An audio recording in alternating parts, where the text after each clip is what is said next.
మార్చగలిగిన దేవుడు ఉన్నాడు. ఏ స్థితి అయినా మార్చగలిగిన దేవుడు, ఎలాంటి బ్రతకనైనా మార్చగలిగిన దేవుడు. త్రోసివేయలేదు, తృణీకరించలేదు, అవమానము నుండి విడిపించినావు. త్రోసివేయలేదు, తృణీకరించలేదు, అవమానము నుండి విడిపించినావు. త్రోసివేయలేదు, తృణీకరించలేదు,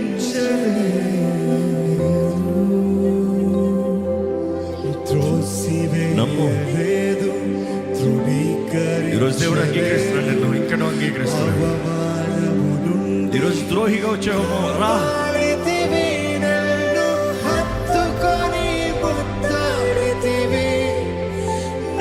ఈరోజు కూడా సిద్ధంగా ఉన్నాడు, నిన్ను హత్తుకుని పుట్టబడతాడు. ఈరోజు కూడా ఆయన ప్రేమని కనబరుస్తాడు, సిద్ధంగా ఉన్నాడు దేవుడు.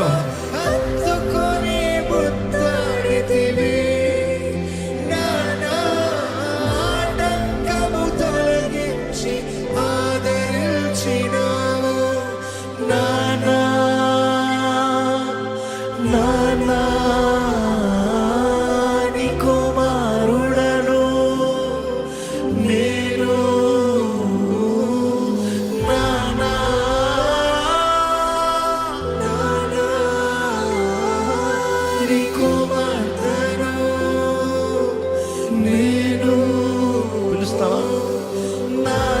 నీ పరమ తండ్రి విశ్వాసంతో పిలుస్తావా?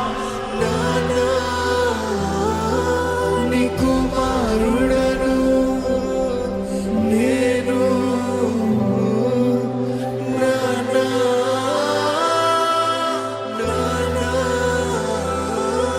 నీ కుమారుడను నేను, నీ ప్రతిరూపము నేను, నానా నీ ప్రతిరూపము నేను, నానా నీ ప్రతిరూపము నేను, నానా నీ ప్రతిరూపము నేను, నానా. ఆయన స్వరూపములు, ఆయన గుణగణాలు చేయబడిన వారు బట్టి ఆయనకి ఇలాగా జీవించాలని ఆశపడుతున్నాడు దేవుడు. ఈ లోకానికి మనం వెలుగై ఉన్నాము, ఇదిగో నీలో వెలుగు కనబడాలని దేవుడు ఆశపడుతున్నాడు. చెప్పమండి, ప్రతి రూపం నేనయ్యా. నీ ప్రతిరూపము